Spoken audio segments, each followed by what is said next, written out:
All right, welcome back.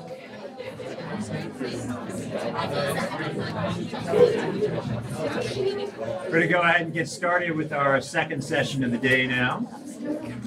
And we're going to be switching gears a bit from economics to philosophy. Mark LeBar was a graduate student with me, actually, at the University of Arizona. We were both going through the philosophy PhD there together at the same time. He was a few years ahead of me, though, so he was already on track by the time I showed up. And the way the graduate program at Arizona worked was they had these seminars where everybody who was a graduate student would kind of be in there together exploring some topic. And I'd just shown up straight out of undergrad, and it was a seminar. I think it was a seminar with David Schmitz on moral theory. And Mark was in this seminar, and I would just listen to him talk about philosophy and think, oh my God, why did they let me in here when people as smart as this are around? And like, how do I get out of this room without embarrassing myself by saying something very stupid? Mark is a brilliant philosopher, a brilliant and accomplished philosopher. I'm very, very happy to have him with us here today. He is now a professor of philosophy at Florida State University, where he works on moral, social, and political philosophy. He has a ton of articles dealing with the connections between happiness, human well-being and flourishing, and moral virtue, drawing inspiration from the ancient philosophers such as Aristotle and Plato. He's got a terrific book that was published with Oxford University Press called The Value of Living Well.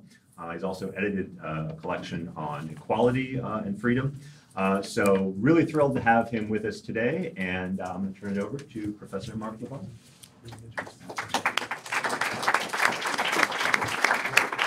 I do worry a little bit about Professor Zielinski's memory, if that's the recollection that he has of the years of Arizona. But it's a pleasure to be here, and it's a Saturday, and I think it's wonderful that you all decided that it was worth your while to take a few hours out and work through ideas. As Matt said, I'm going to do something a little bit different this hour than Derek did last hour. My topic is a philosophical one, and the interest that I have is in exploring the connection between three ideas, each one of which is problematic in its own right. That is, that each one of these ideas is important enough, it's controversial enough, that there's varieties of views about what they are, varieties of views about how they work together. I have a story that I'm going to try to tell you over the next hour or so to try to piece them together, given one understanding each of what virtue and happiness and freedom might be. And with the object of the game being, so to speak, to see if we can make them play well together, if we can see how virtue in particular can do something to, under some conception of what virtue is, can draw together one really important line in our thinking about happiness and one important line in thinking about freedom. That's the idea. As Matt said, I have strong interests in ancient philosophy, Plato, and especially Aristotle. I think there's a lot of profound insight in Aristotle about the human condition and about a lot of these ideas, though I'm going to also take a pretty big turn from Aristotle at one point in thinking about freedom, and I'll talk about that when we get there. So my proposal roughly is that if we think about freedom, that can help us think more clearly about how happiness and freedom can be linked together, and actually how all three ideas can be made to coincide. So we'll start with happiness. Probably what gets a lot of us out of bed in the morning, maybe what drew a lot of you here, was thinking more about happiness that some philosophers and economists and psychologists and lots of other people think about a lot, and we do too. And that tradition started long before us with the ancients. I want to go back to Aristotle. Aristotle was not the first philosopher to think intensively about happiness. The first that we know of really was Plato's recollections of Socrates. But Aristotle devoted a lot of work to it and came up with, it seems to me, some real insights about happiness. And when he is thinking and talking about happiness, one benefit to me of looking at the ancient Greeks is that they think about happiness in a way different than we often do. It's not an alien conception of what happiness might be. It's a strain in our own thinking about happiness, but it's one that often gets underemphasized. For us, very often when we're thinking about happiness, and especially this is true with respect to a lot of the social science metrics that psychologists and so forth use to try to think about happiness and get a grip on it. Oftentimes it's taken to be something like a mental state. It's a condition that you're in at a given time in a way that you can be happy this morning, unhappy later this afternoon, and happy again this evening. It's not a state of mind for the Greeks. It's not a state of mind for Aristotle. Happiness instead is a quality of your life. It's a way that your life goes. So when they're thinking about happiness, they're thinking about it as being a property or quality of your life. It's not something that really fluctuates from day to day, but it's got a long trajectory. And in fact, at one point, Aristotle suggests that maybe there's really no telling whether or not you're happy until you're dead, right? Until that entire trajectory has been completed.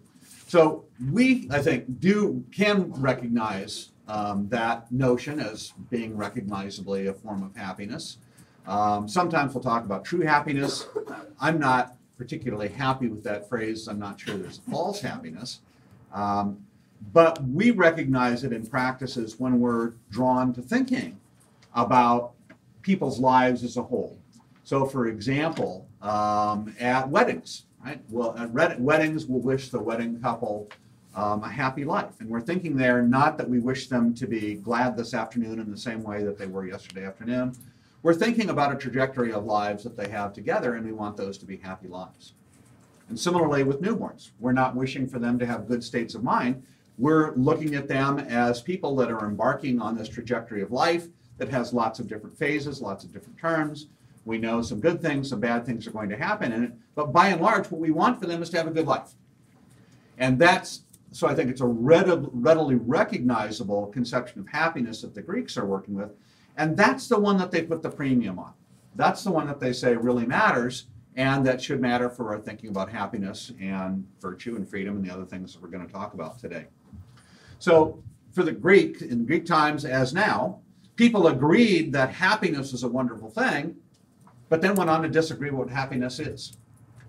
So there were, from the get-go, basically, there were people arguing that happiness is pleasure. There are still people that argue that happiness is pleasure. That's kind of an on-running, powerful conception of happiness. Aristotle didn't accept that, and neither did Plato. There were others that thought the political life is a good life. Aristotle thought what we need is a tool for being able to think constructively about how to choose between these competing conceptions of happiness. And his method was to think not about happiness, but to think about the job that the idea of happiness does for it, sort of its functional role in our lives. So, and Aristotle thought, well, the first thing that comes to mind about happiness is that it's something that we aim at. And it's something that we aim at not for some further purpose, not to get something else, but we aim at it for its own sake.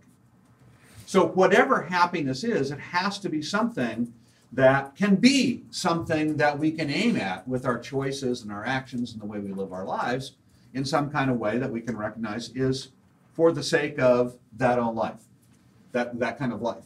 And Aristotle calls that a final end, an end, a goal, a target, an aim. And to say that it's final, I'll say a bit more about that in just a minute, is just to say once again that it's something that we aim at for its own sake. So when we're thinking about happiness, we need to have something that we can see as being valuable.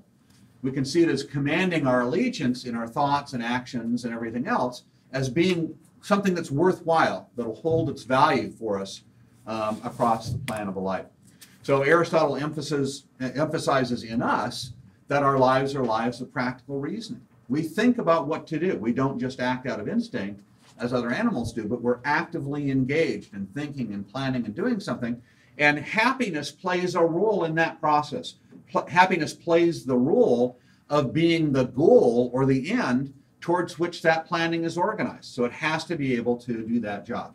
So the best conception of happiness, Aristotle thinks, will be the one that best satisfies the demands that come with that job description of being this object of our practical lives and planning. Those demands, in turn, Aristotle thought he had a fair grip on, sort of a small set of ideas that functioned as the demands that we place on the thing that's going to play that role in our lives, that thing that we're going to organize our lives around. And these would be constraints then on what could plausibly count as a satisfying conception of what happiness is, given that we disagree about what happiness is. So he identified a number of constraints. I'll just touch on a couple of them quickly. Those of you that have read some Aristotle and Nicomachean Ethics will recognize these. They're pretty well known. The first is finality, which we've mentioned a little bit. I'll come back to. Self-sufficiency is the second one. And being up to us is the third one. So let me say a little bit about each one of these. Finality is the idea of that the form, that whatever is going to do this job has to be something that we seek for its own sake the most. That's an awkward way of trying to express what I think is a fairly intelligible ideal here. Back off for a second and think about the different things that you do and why you do them, right? Lots of things that you go in for doing, that you choose to do, that you choose to pursue, you pursue for the sake of something further. That's a very familiar fact about being practical reasoners, that we see goals, we see ways of realizing those goals, and we adopt those ways of trying to reach those goals because we want to accommodate a path to that end. But in each of those cases, there's also that goal. There's also the thing that we're seeking for its own sake that's out there on the horizon that's giving us some kind of reason for pursuing the more immediate means that we're taking. So you might take a philosophy class, and you might take it just because you have to have it to graduate. There's no sort of end to the philosophy itself. The end is being served by the goal of getting a college degree. But you might take a philosophy class for its own sake. You might take a philosophy class because you really like philosophy and you really think it's fun to read and talk about philosophy. You could do that. You could do both things at the same time, right? You could take the philosophy class because you wanted to, for its own sake, but also take it because of its service towards your getting a degree. After all, you're in the business of trying to get a college degree, and taking classes is the way you do that. So you could take the philosophy class for both those reasons. And furthermore, if you think for a second about your goal of getting a college degree, you'll realize it's exactly the same story there. You might think that a college degree is valuable for its own sake, but then you also might think, yeah, but it also might help me get a job. It might help me meet people that it's good to meet, put me in positions to succeed in various ways. And at the end of the day, you might think, yeah, I do want a college degree sort of for its own sake, but I also want it for the sake of living a good life. So what we're doing is we think about those different stages, from taking the class to getting a college degree to looking at the longer horizon out at living a good life, is looking at increasing stages of finality. Increasingly, we're going from something that's just valuable as an instrument or as a means for doing something else to the thing that makes it worth doing. And eventually, out on that farther horizon, happiness is showing up as the thing that everything else that we do is aimed at in one degree or another, even if we're pursuing those things for their own sake. Still, we have an eye on the eventual aim of happiness. But if we look at happiness and look and ask, well, okay, sure, I want to be happy for the sake of being happy, what is that an instrument to? What further purpose does that serve? Aristotle thinks when you ask that, we come up empty. There's nothing further, there's no point further that being happy serves. It's its own point. It's most final. It's the goal that we seek for its own sake and not for the sake of anything else, unlike any other goal that we have in life. So any conception of happiness that we're going to have has to be final in this way. It has to be something that we seek for its own sake and not for the sake of anything further. Self-sufficiency is the idea that if we have happiness, we can't add anything to it to make it better. It by itself makes our lives good lives. And there's no kind of addition or modification that's going to improve it. So in this way, the notion of happiness that we want has to be something that can answer to all the different ways that we could put demands on what we want out of life. So we've got desires and passions, as well as reason. All those dimensions of ourselves can put claims on what kind of life is going to be a good life for us. If we ignore any of those, we can get what we want and then think, yeah, but that's only because I abandoned taking seriously this demand for my life from by reason or desires or passions or whatever it is. So it has to be, happiness has to be something that can answer to the demands of the full range of capacities that we have that we want satisfaction of in our lives as a whole, as the kind of being we are. And Aristotle thinks at the end of the day, we're beings that are social, we live with others of our kind, we're rational, we use reason, and we're animals. We share in common with other animals all the kinds of properties of locomotion and desire and perception and so forth that other animals, and even in some cases, reproduction and generation, that plants have. So we're part of the natural order, but we're a distinctive part because we've got this capacity for reason, and we live with others of our kind. So that's the kinds of beings we are, and happiness, the conception of happiness, has to answer to the full range of demands that come out of being those kinds of creatures. Being up to us. So Aristotle thought that I've touched on this before, that we're fundamentally doers or agents. This is basically the complaint with the idea that happiness is a matter of pleasure. Right? Pleasure is something that you can experience. It goes on in you. We all like pleasure. That's the nature of pleasure.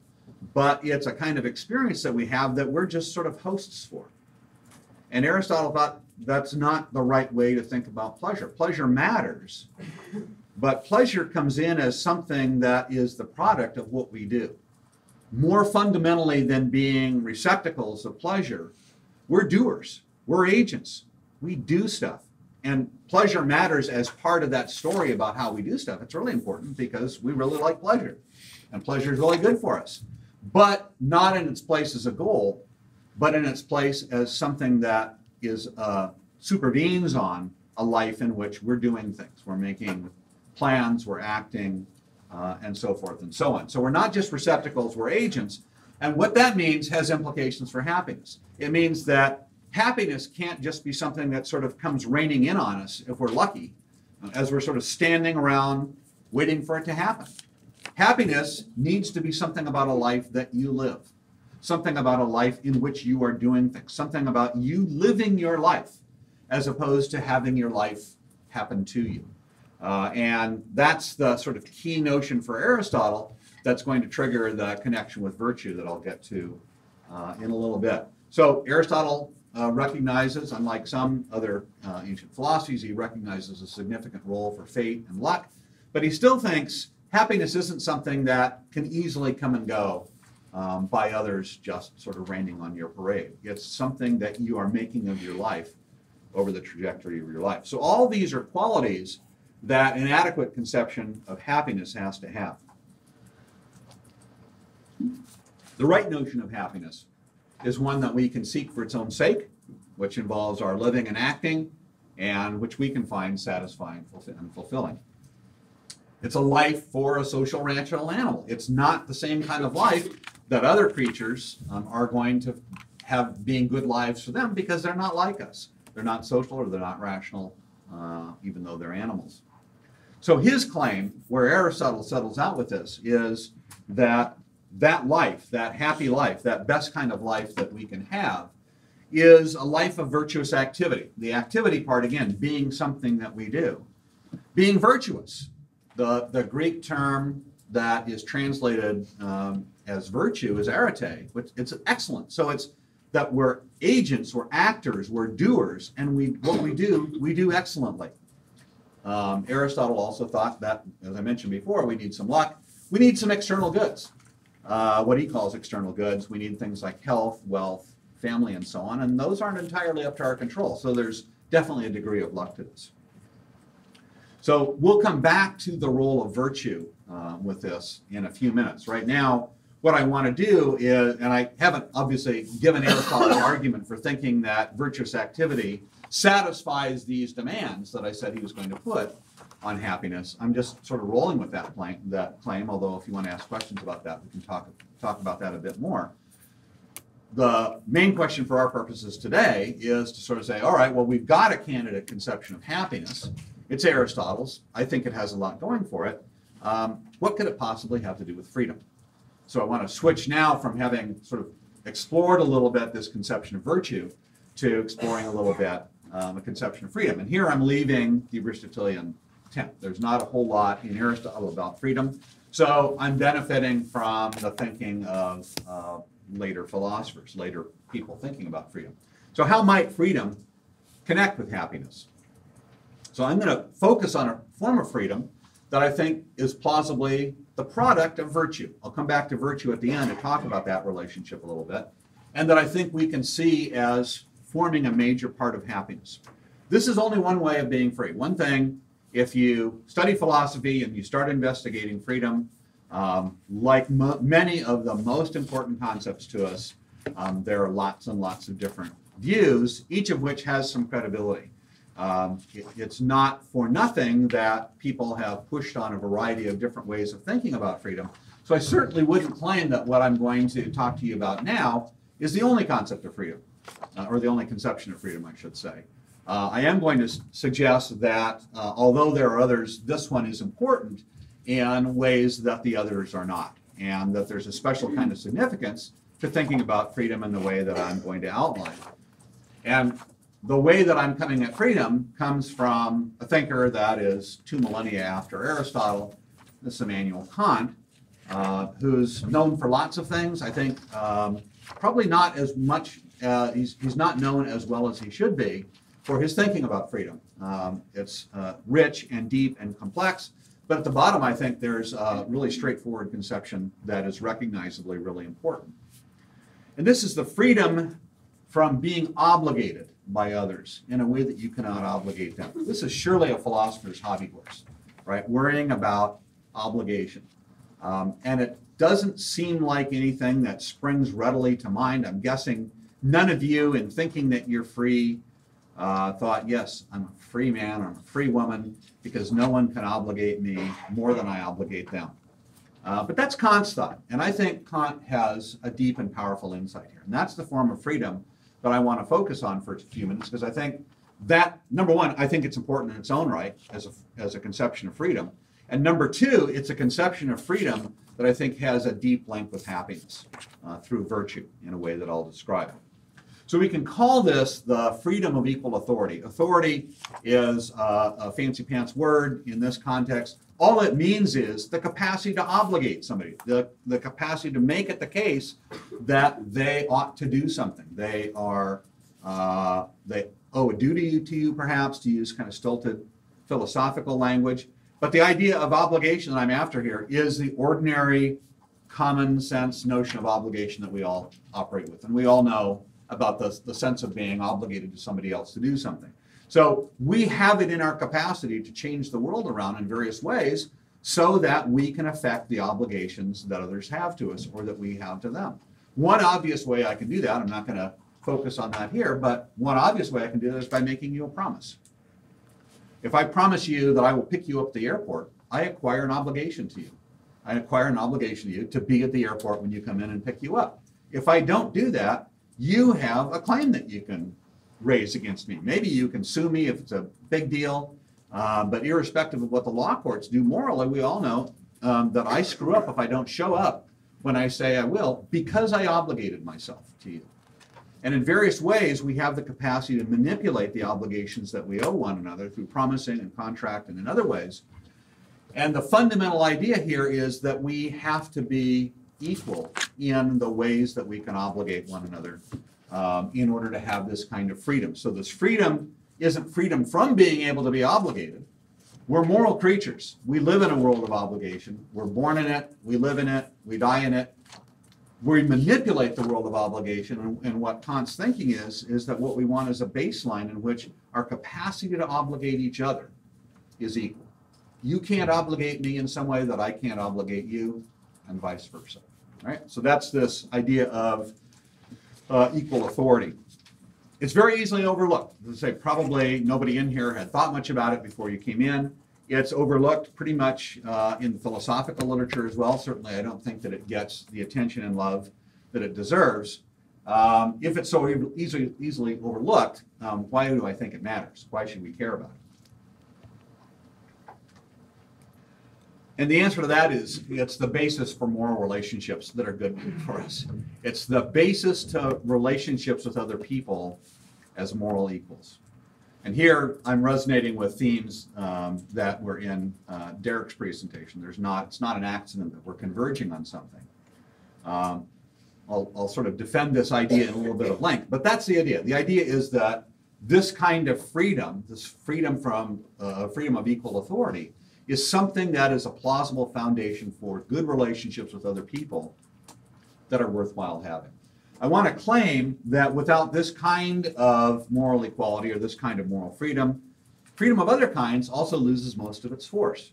Now, to defend that claim, I would need to go through the litany of other forms of freedoms that we think about, that philosophers think about, and show that without the kind of freedom I'm talking about, the freedom of equal authority, there's something diminished in the value of those freedoms.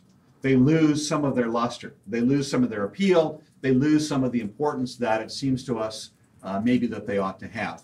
I'm not going to take the time to do that. I'm going to try to suggest a little bit of it, and we can talk about it more if you like. But I'm going to see if I can succeed with an example here of the way that I'm thinking about this. Take something that's the antithesis of freedom. Think about slavery.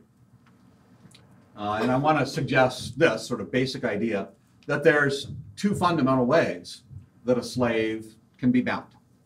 One way is by shackles, right? Maybe that's the paradigmatic way of thinking about a slave is in chains.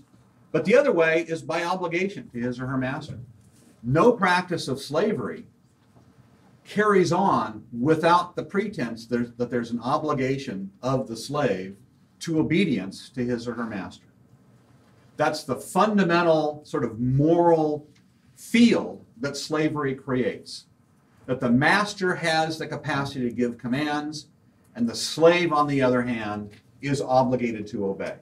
And of course, this is not a relationship of equal authority. This is not a relationship of reciprocity or equality or freedom in any way, shape, or form, because there's no sense in which the slave can reciprocate in obligating the slave master. It's a one-way street. So we've got shackles and we have obligation. And I think if we think about cases of slavery, breaking the shackles is a good thing.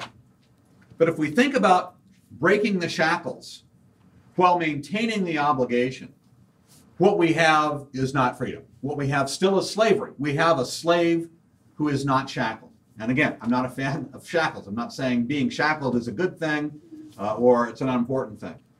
But it doesn't get to the fundamental baseline of the relationship between slave and master. That baseline is fixed by something else. The shackles are evidence. The shackles are an effect of something that is different that's going on between master and slave. And that's obligation. You take the obligation out of the story. You get rid of the notion that there's this relationship between slave and master such that the master can unilaterally create obligation just by giving a command. Take that away, and slavery is gone. The relationship of slave to master is gone. You may still have the shackles. That's just brute force, right? And nobody is going to defend that as being any kind of morally significant condition. It's horrible. But it's not something that, for example, you can recruit other people to defend as you can the obligations of slavery. Break the obligations and you have freedom. That's the fundamental distinction between being a slave and being free. Less than that, stepping away from the drasticness of the slavery example, think about much less vexed and hopefully much more benign relationships that we have with other people. And think about the ways that, and so there's, I don't know, 100 some of us in here, and you can probably think of 500 different stories about the way that we use obligation in various ways to move other people, to manipulate them, to make them guilty, to get them to do things because they're guilty. And of course, we're certainly aware that other people do that to us. Why do we do that? It's because obligation is a powerful motivator. We respond to it. It's a form of reason that as reasoning beings we take really seriously. So this form of freedom is hitting us where we live, as it were, as rational creatures that are capable of experiencing and responding to the demands of obligation. And it's one of the most powerful forces of motivation that we know. And it's a feature of a social life. This isn't something that Robinson Crusoe is going to have to contend with on an island when he's living by himself. But when we're living with other people, we do. And so there's this ebb and flow of our relationships with others that can reflect our seeing or our not seeing others as having this kind of standing. And that's the form of freedom that I want to talk about, is freedom not from being obligated, but freedom from being non-reciprocally, non-mutually, not equally obligated. If I can obligate you, you have the capacity to obligate me in the same way, and you're free from obligation otherwise. Okay, so how does virtue connect this form of freedom with this form of happiness? So what I want to do now is go back to Aristotle and think for a moment about the connection that Aristotle thought held between virtue and happiness. And that will help us get a grip on virtue, and then that'll help us see how that might have something to do with this form of freedom. So virtue, for Aristotle, for the Greeks generally, is not about being nice. It's not about not having sex, as you might sort of have carried over from sort of 19th century Victorian literature of a certain sort. It's not about being a Boy Scout. It's something quite different from all of those. Aristotle thinks it's a matter of character and of dispositions, of the kinds of people that we make ourselves into by what we do. It's a disposition, Aristotle says, to act excellently as a matter of firm and unchangeable character. It's that we wire ourselves to detect what's going on in the world and respond to it in a reliable way, and in a reliably excellent way. We'll come back to what's going to count as the criterion for excellence in just a minute. We form these dispositions. We make ourselves into people who have these characters in two ways. One is by getting a good moral education. Of course, that isn't something we do for us. That's something that's done for us when we're children, which is why Aristotle thinks that good moral education is so important. You can't help that as a kid. You need people around you raising you up in ways that are responsive to the demands of good moral character. But part of it is us. Part of it is the habits that we form in action and choice and emotion. And those habits, Aristotle thinks, make us into people with these dispositions. They can make us into people who have these excellent dispositions of emotion and action, or they can make us into people who do not, or make us into people who are vicious in emotion and action. At any rate, it's our habits of action that make us into those people. And so that's where Aristotle puts his emphasis in the formation of virtue. As I said, this isn't a matter of doing good deeds. This is not a Boy Scout thing. You can't put it in a creed and give a list of things like the Boy Scouts do in terms of being virtuous. I think it's helpful to think the way that Aristotle thinks about virtue is to think of it as adverbial. It's not something that you do. It's a quality of the way that you do things. Right? It's a modifier for the way that you do the things that you do. It's a matter of doing what you do excellently.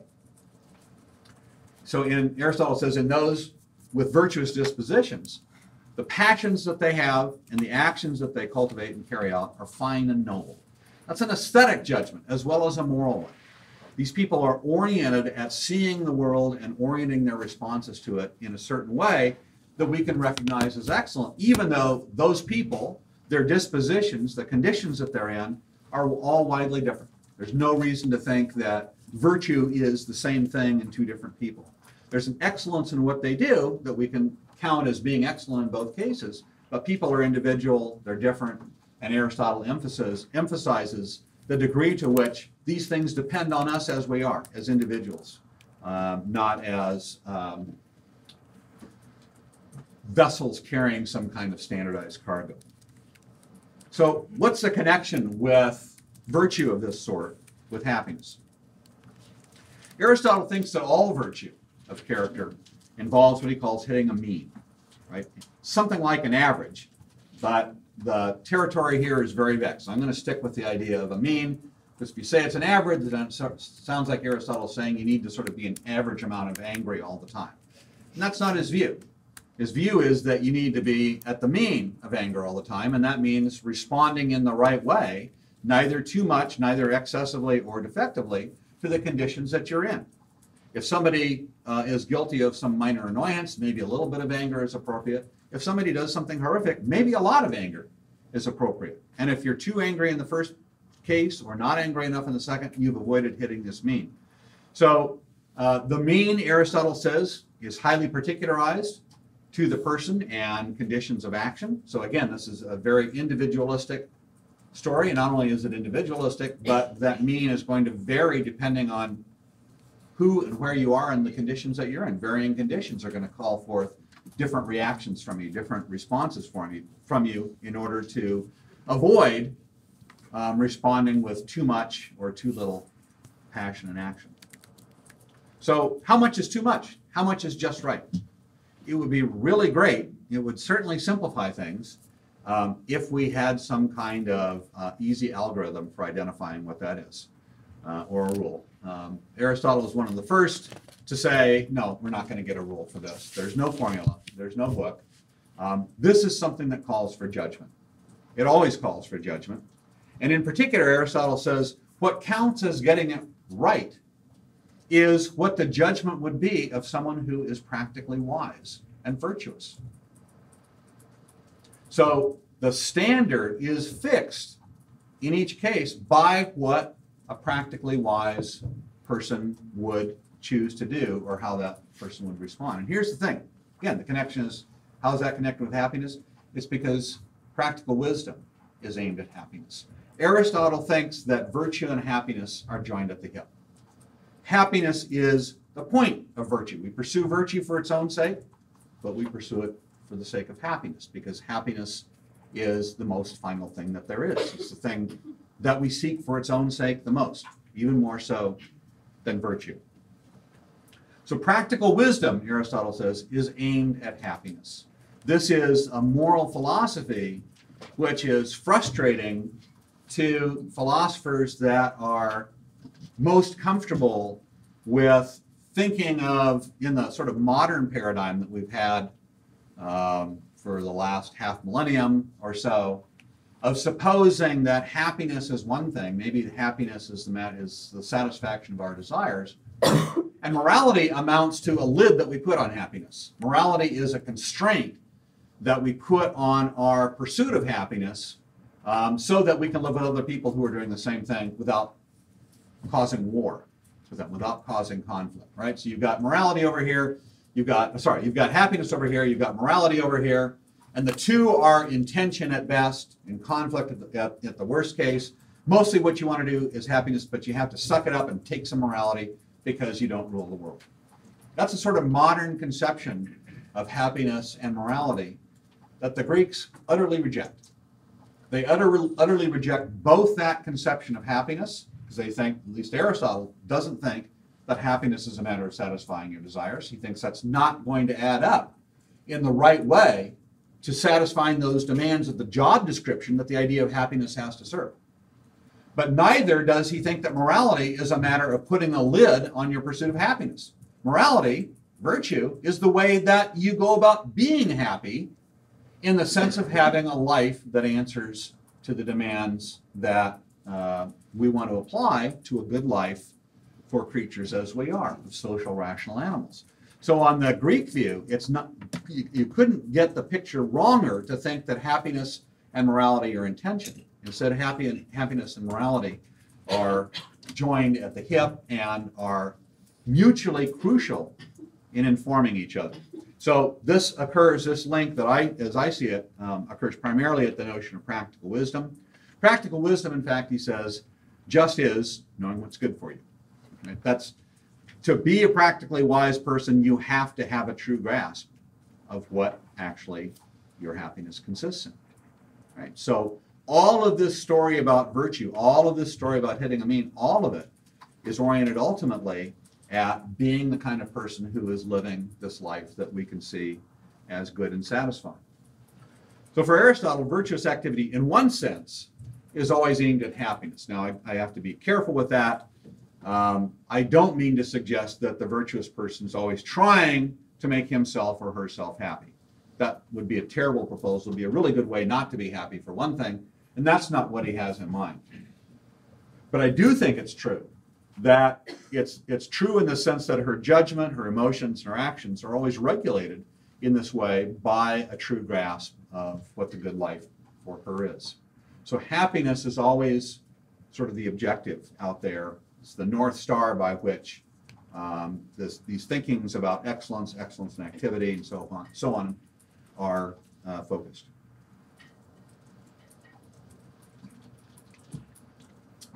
So how is virtue connected with freedom as we're constraining it? So again, this equality of authority.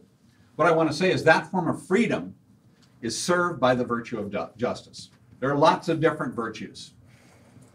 Courage, obviously, I've talked a little bit about practical wisdom. That's a virtue of the intellect. There are lots of others. And depending on who's doing their reading of Aristotle, there's something like a list of 13.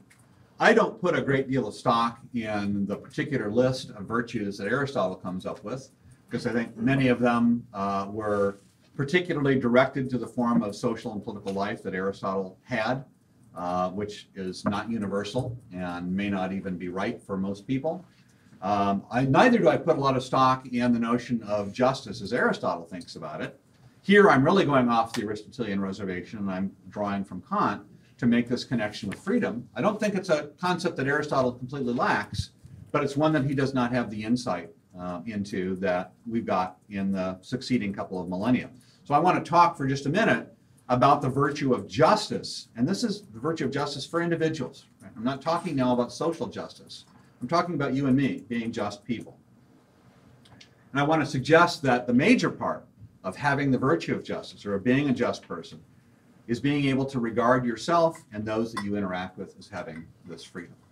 So having this kind of freedom from an equal authority, seeing yourself as a bearer of that kind of freedom, seeing those around you as being bearers of that kind of freedom, I think that is most, if not the whole story, about what being a just person is. And I think that idea, although Aristotle didn't recognize it in his moral philosophy, he kind of did recognize it in his political philosophy, but it fits right in with his view, and his view that, in particular, that virtue is aimed at happiness.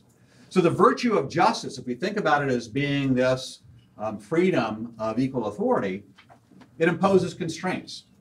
It imposes constraints on the way that you allow others to obligate you, right? It's a recognition of your own standing to stand your ground and not be subordinated to other people, to not be their tool, to not be at their disposal in some way that they are not at your disposal, right? In the kinds of relationships that Derek was talking about, thinking about commercial relationships, we actually make ourselves tools for other people all the time, and we are other people's tools all the time.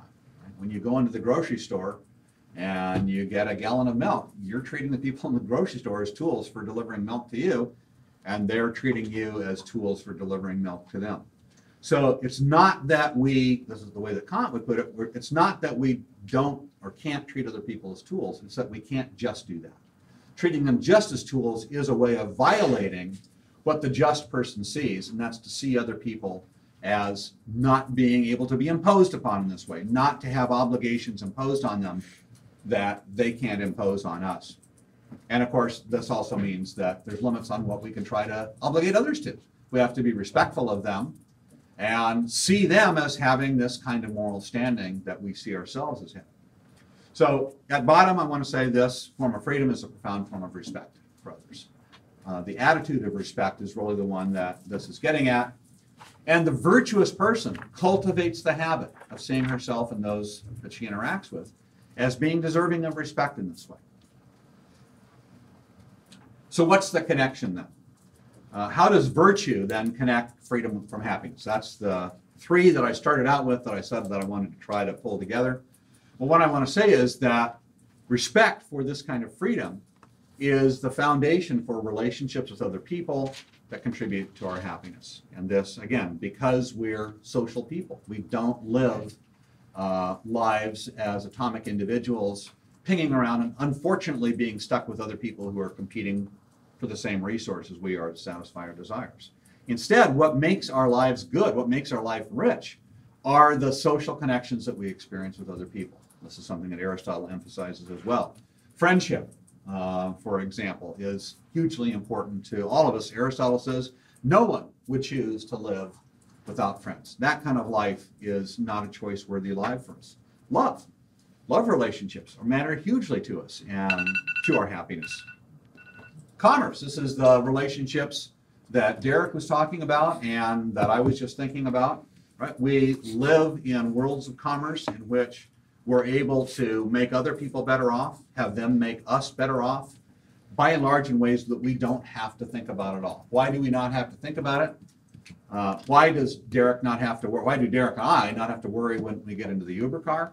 It's because we're interacting in a world in which there is this foundation of respect, in which we don't try to rip him off, he doesn't try to rip us off, and most of the time that works really, really well. Right? When people are interacting with each other in those terms, that doesn't exhaust all the different things that can go wrong in human relationships. There's lots of different ways that we can screw relationships up in other ways. But it's a necessary foundation for those relationships to be savable when they do go wrong, and to have relationships that can be sustained over time. Right? It's this foundation of respect. And certainly affiliation and community. There's lots of social relationships that don't necessarily count as being relationships of friends, although for Aristotle, friendship is so broad that it would probably cover those as well. Neither is it love, but there's people that we feel fraternity to, right? That we feel brotherhood to, sisterhood to. That in some sense they're our spiritual kin. We identify with them. Those provide the texture for good human lives. They enrich our lives to make our lives worth living. And my claim now is that having this virtue, the virtue of seeing other people in these ways, is seeing people in ways that makes for good relationships of those sort. It makes for social lives for rational beings that are satisfying and rewarding. None of those can succeed without respect. None of those can succeed if the parties to the relationship don't see each other as having that kind of standing. Right? Masters and slaves, whatever kind of relationship they have, it's not a nourishing, noble, satisfying, or good form of human social affiliation. It so happens I'm teaching this week Frederick Douglass's autobiography, which is, I don't know, how many of you have read Douglass's autobiography? I could not recommend it in stronger terms. It is a wonderful piece of work, and Douglass's insight both into, his insight into his own life is uncanny. His insight into the life of slavery that he led until he escaped is uncanny. His insight into the lives of slave masters is spooky. But he is really astute on how ruinous slavery is for slaveholders, on the way that the practice of slavery, obviously it's horrible for slaves, but he thinks it destroys sort of the fundamental human fiber in those that are engaged in the practice of owning slaves. And I think Douglass, he has his finger on a nerve. There is something about living in those relationships that's deadly to the human soul. It's certainly deadly to the capacity that we have for social engagement with other people. And so I think that's a big part of why I think this form of freedom is so important. Other forms might matter for lots and lots of other purposes, but this form of freedom matters for being social rational animals, and that's what we are. We need reasons to do what we do, to think what we think, but we're social. We need to have lives with others of our kind. And the freedom that's the product of virtue, in particular the virtue of justice, contributes to our happiness by grounding relationships with others that are needed by social rational animals. So seeing each other as equal in the capacity to obligate one another, that's the sort of keynote of the connection between freedom and happiness through virtue, and that's a matter of seeing one another as moral equals.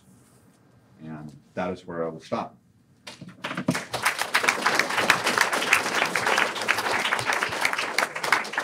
Thank you. We have some time for questions. Yeah, Deirdre. Yeah, well, I want to add this is very clarifying, your talk. And I want to recommend to everyone a movie, which I'm sure you agree with me, is more or less perfect illustration of your claim in Aristotle's that the virtuous life is the best life. And it's Bill Murray in Groundhog Day. Yeah. If people have not seen Groundhog Day, put your hands up. Come on, come on. I don't. Come on. Fix that soon. Yeah. It's reception. Yeah. Don't get drowned out there. Yeah. It's great because it's a great example of the texture of his relationships with others changing as he sort of works in this. He's a virtuous person. Yeah. Yeah, in sort of he does a lot of good deeds. But Yeah. more to the point, he recognizes the autonomy of others, most particularly of the female. Yeah. I forget her name. Yep. Instead of just trying to seduce her, a la Harvey Weinstein, he comes to respect her. And respect her autonomy in a serious way, and the spell is broken with all this. Yeah. Yeah, and it changes the texture of his relationship with her completely. Yeah, so I agree. It's a really well done example. Yeah, so I recommend that. I absolutely recommend that as well. Other questions? Yes, ma'am. Can you go back a slide? I think so. Let's give it a try. Oops. There? Yeah. Question, or you just wanted to see what the slide said? I just wanted to say. I just zipped through it. I missed it. Fair enough. Yes, ma'am. So this freedom you're talking about that comes out of Kant and the equal obligation, what Yeah. is it based on? Like, what gives the basis for people having the freedom? So I'll answer the question, and I have a view about that. But one of the things that I think is important about it is I want to defend the claim that it's seeing others in this way that matters, and we might differ in the account that we give as to why that matters, right? So we might disagree. So I think this is sort of dangerous territory, because if the idea is, well, unless I can give you an argument that we should see each other as having this authority equally, in which I ground it in something further that you accept, then there's no basis for us to live on these kinds of terms with one another. We're in real trouble, because we know that these are hard questions. You know, no, there's no two philosophers that are going to agree on it. We're not going to agree exactly on what that basis is. So I think I want to focus on, at one level, I would say it sort of doesn't matter nearly as much what that basis is, so long as we get there. And it may be that you can do it. I've been tempted to push this line with students in the past. You can tell me how well this appeals to you, to sort of try to do a little jujitsu on that, which is to say, well, maybe I can say something about the basis of it, but if the presumption is that if I can't answer the basis question, then there's sort of no point or no justification or what have you for this notion of equal authority, let me flip that around and ask you why it is that you might suppose that we're unequal in authority. What possible basis could there be for supposing that there can be differences between us in the relevant way to give you authority over me or me authority over you? And of course, people do have answers to that question. We recognize that most of those answers are horrible, right? Race being an obvious one. Back, when Locke was writing, he was demolishing the idea that God made kings to have that kind of authority. So I think one way to come at that question is to sort of say, no, wait a second. So I'll admit I'm going to struggle to give an answer that's going to be completely satisfying to everybody. But on the other hand, if you doubt it, I really want to hear what story you have, because there's no answers out there that make any sense at all. I think, so the way that Kant answers that question is that he thinks we, and so far as he knows, sort of uniquely in the universe, have this capacity to determine what we're doing on the basis of our reasoning our way to recognizing laws that we can be governed by, right? So he says everything in nature works according to laws. Only rational beings can be governed by their representation of laws. So it's the capacity to choose based on sort of your thinking about and choosing the laws that are going to govern you that gives you that standing. And then you recognize that in other people. And a lot of the philosophical scholarship that surrounds sort of Kant's moral work is puzzling through the way that Kant somehow thinks that I can recognize that in me, I can recognize it in you, and therefore somehow logically I'm bound to do this. I don't think that necessarily works either. So I'm not really happy with Kant's answer. But I think he's onto something. It's certainly that we have these properties of being able to determine what we're doing ourselves rather than having it imposed on us by the laws of nature. That's roughly it. But mean, that's like the tip of a massive iceberg that, has, to stretch the metaphor, has sunk so many philosophical ships. So I don't want to rest the success of my case for the importance of that kind of respect as the object of the virtue of respect on my of virtue of justice on my capacity to give a really satisfying. I think that's in the right direction, but I'm not at all confident. I'm not nearly as confident about that as I am that we ought to see each other in that way. If that makes sense. Yeah, Professor Zelensky. Yeah, so about halfway through your talk, I thought you were maybe going one way with the connection between virtue and freedom. You ended up going a different way, which I like. Okay. I wonder what you think about this other way, though, and if it played any role in Aristotle's thought or Kant's thought or your own thinking about freedom. So the connection I thought you were going to make was, given that virtue is this individualized and contextualized and non-algorithmic thing, Yeah. right? It's impossible to set down any hard and fast Yeah. rules about what the virtuous activity is going to be for people in as diverse contexts as we are as human beings. Yep. And so if we're to have any hope of achieving virtue in our lives, we need to have the freedom Yeah. to perceive our own context and act according to that. We have to have scope of action in order to be able to, yeah. Yeah. Yeah, so I mean, I think that's a perfectly plausible line of argument. It's one that is featured in, well, I'm sure you know the work of Denial and Rasmussen, right? And that I think is their stock in trade. And so I don't think it's false. I think it's easy to, here's the danger of that, or the potential downside. Not that there's no answer to it, but it risks, right, risks this response, which is it's easy to see why you should be free to develop virtue. It's not so clear on that line why you should be free to make really, really stupid decisions, right?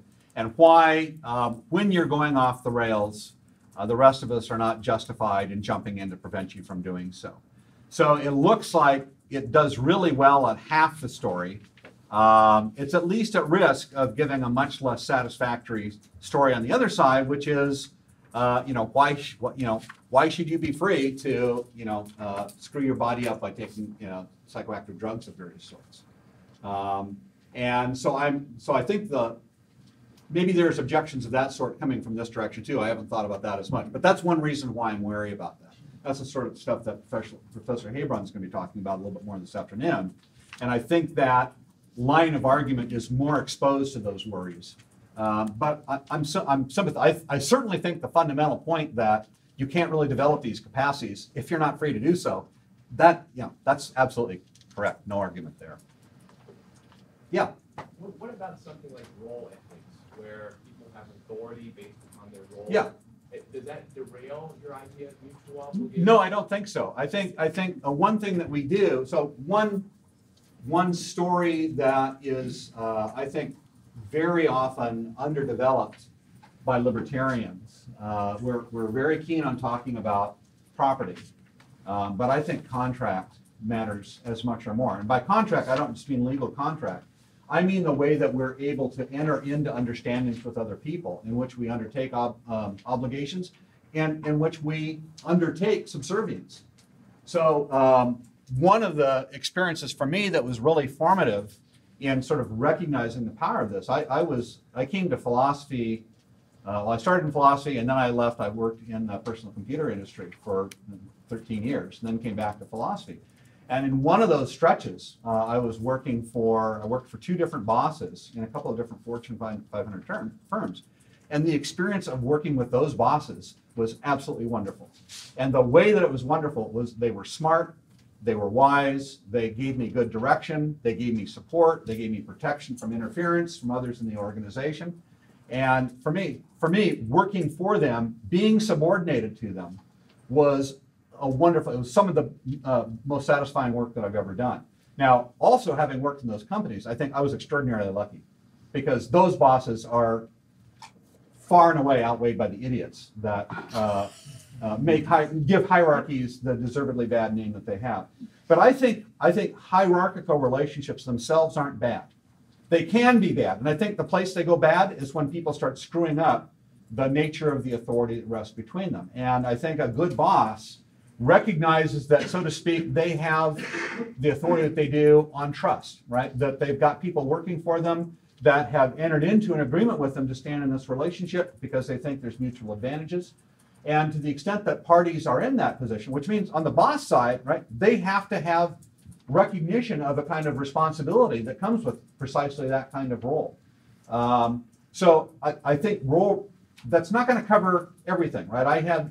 I still have the role as father for my children, and that's not a contract. My children didn't contract with me for that. I chose my way into that, and I think it requires some thought to think through what this structure means, right? For me, with my kids, I think what it means is that I've had authority over my children, sort of as holding in trust their reciprocal authority with me. So they're now grown, right? I no longer have unequal authority with them. When they were kids, I was sort of entrusted with their authority until they could grow up to take it on, and I was responsible for that. So I have various different ways of thinking through those different roles. Some are easier than others.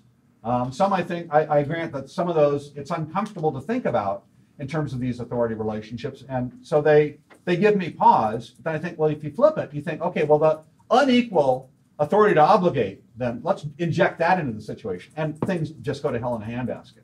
So I'm pretty comfortable with, no matter how difficult it is maybe to have deep understandings of role relationships in these terms, it's much more promising than rejecting it, right, and ending up with relationships that are sort of screwed up in this fundamental way. Whatever you want to add about role responsibilities, on top of it, that just complicates a bad situation that we've had already. Yes, ma'am. Is there some kind of training program or some kind of shift in values in organizations that could occur, so that you're talking about the role relationships? Oftentimes, supervisors are not promoted to supervisory status based on their skills in leadership and protection of those who are subservient to them. They are promoted on other kind of quantitative data that responds to the shareholders' short-term expectations. Yeah. So Best case. Other times, completely random stuff that has nothing. Right. That's the best case of irrational. Yeah. So what kind of device or implementation could be used, especially because many supervisors have no leadership training? Yeah. I'm sympathetic, and I'm sympathetic with the question. It seems to me really important. It's not something that I have worked up answers to. So Derek is the one who has really invested in thinking about, right, what to do about the enterprise, what to do about virtue in the enterprise, what to do about respect in the enterprise. My answers are mostly negative in the sense that I can tell you things that are bad ideas, that I'm pretty sure are bad ideas. Some of them Aristotle wouldn't have had any trouble in saying are bad ideas, right? So if you think that you can come up with a self-help book that you can, get on Amazon and, that's got the secret, give it up. It's not going to happen. It's not going to be codifiable in that way.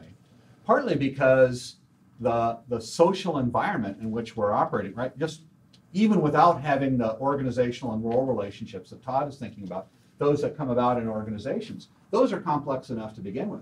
Now you throw in people having different kinds of authority, people's livelihoods being at stake, people's futures being at stake, right? It makes things massively complex. And thinking that you can reduce those to a simple code, I think it's pretty unrealistic. So that's not going to do it.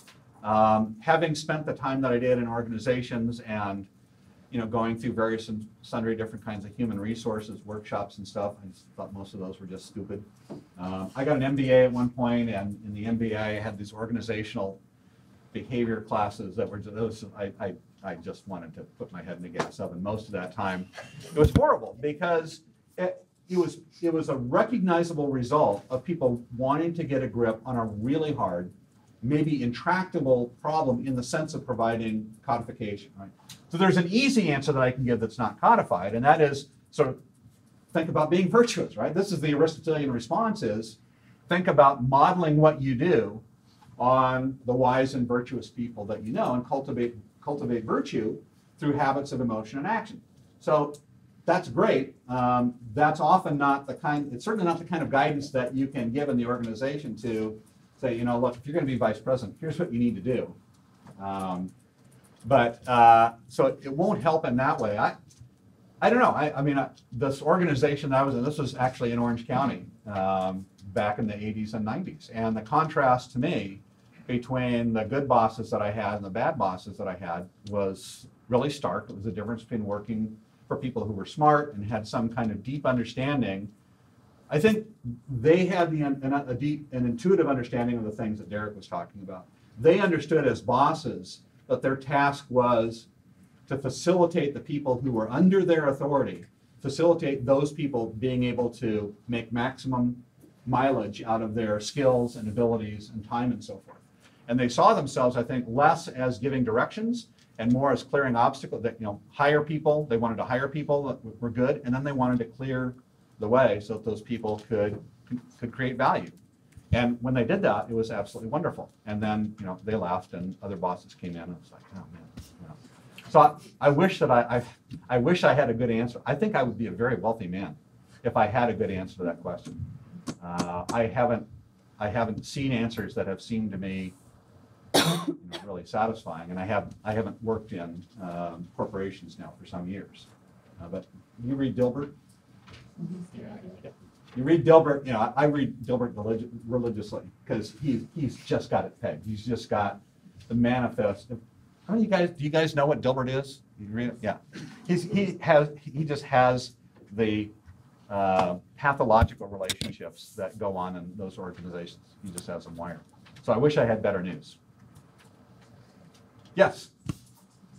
So I was just saying, so this idea of freedom having to do with the equal authority of demanding, just following up on this thread of this arisen in this discussion. And maybe your analysis could be useful in thinking about some of the struggles that happen as people transition from subsistence or non-wage economies to the wage economy, where there's really actually kind of a huge loss of certain kinds of freedom in that, where you know, fishermen, farmers, whatever, now, you know, that they were poor before, but at least they didn't have bosses. Nobody was telling them what to do. And like in Bhutan, where I've done work, they're struggling with this right now because they want to, you know, they're moving to a modern economy, but it's a bunch of subsistence farmers basically who really aren't used to having people tell them what to do. Yeah. They don't like it, and now there's, you know, obvious advantages at the other end of it in terms of greater wealth and comfort and so forth. But there's these real trade-offs, and it is this very. I think you're right. You know, with the right kind of bosses, the right kind of way of doing business, you can keep that recognition of equal authority to place demands on each other.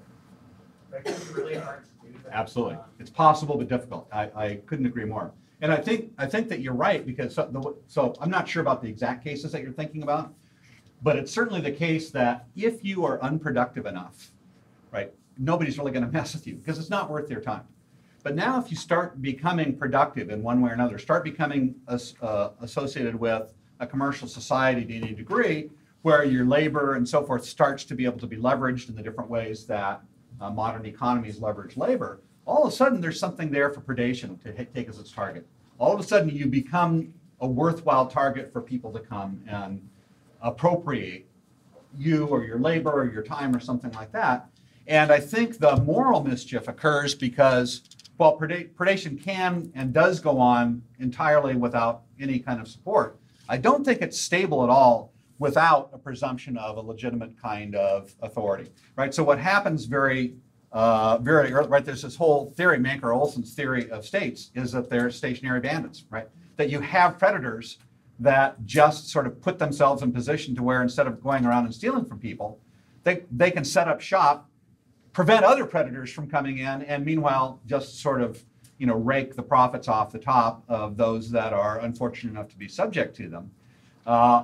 But that by itself isn't stable.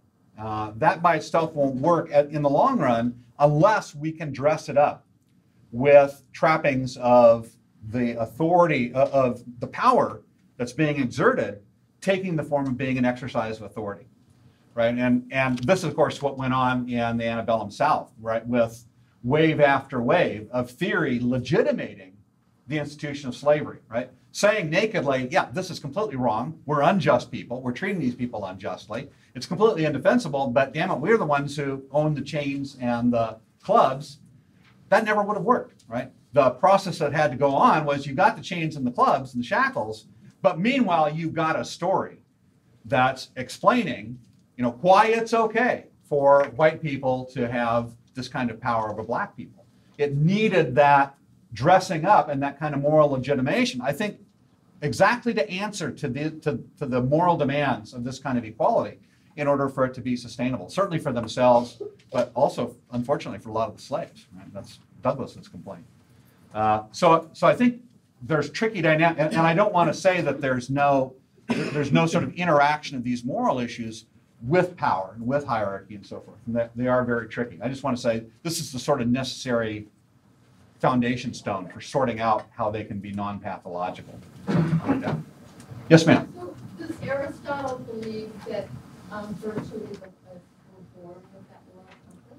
No, he says that he denies explicitly that we're born virtuous. He says we're born to accept the virtues. We're born in such a way that we can become virtuous, but also we can become vicious. So for Aristotle, it really matters that you get a good moral education. Your parents and those in your community raise you with sort of good habits at the outset when you're too immature to form your own judgments about them. And then number two, that you habituate yourself to build yourself into virtue. Because otherwise, no, it's not like we have any kind of predisposition towards it. We're malleable, right? So if I hear you right, if they're in a third world country and these people that don't have that education and they're, have a dictator over them, I'm just getting that, do they have something inside of them that makes them revolt, have a revolution or fight back or commit suicide to get away from it? I mean, where does that come into play? That's a good question, and I would be very hesitant to cast any kind of a broad net. I do think it's a mistake to suppose that people where we are at is, and with sort of talking about these ideas, is at the end of a long chain of a process of people reflecting on these in various articulate ways and playing with the ideas, right? I'm drawing on Aristotle and Kant and so forth. And not everybody has access to that long chain of ideas. I don't think that means that because you can't articulate these, you have no conception of what's going on. I do think we are capable sort of natively of recognizing the way that we're regarding other people. People who have social relationships with other people are keenly aware of these kinds of dynamics. So I would want to hesitate before saying that because you're coming from a primitive economic system, you don't know anything about this, right? You haven't had the benefits of having Aristotle taught to you or something like that. Do, and that's what caused the revolution or them committing suicide and getting out of being. It might, and different circumstances. I'm not going to say it warrants it or not, but it can certainly make it more of a plausible way of dealing with things than other circumstances. Yeah. Deirdre. Yeah, I have a very simple-minded theory and your argument is open this up for you. We have to think much more about it. But where does violence fit in all this? Because my simple-minded theory is that a free society is one of violence.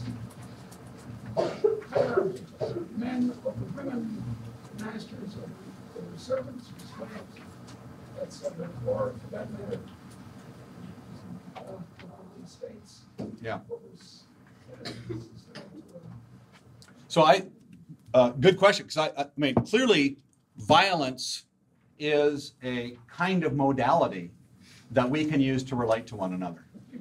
And so the way that I think about it is, at the end of the day, we actually just have two modalities.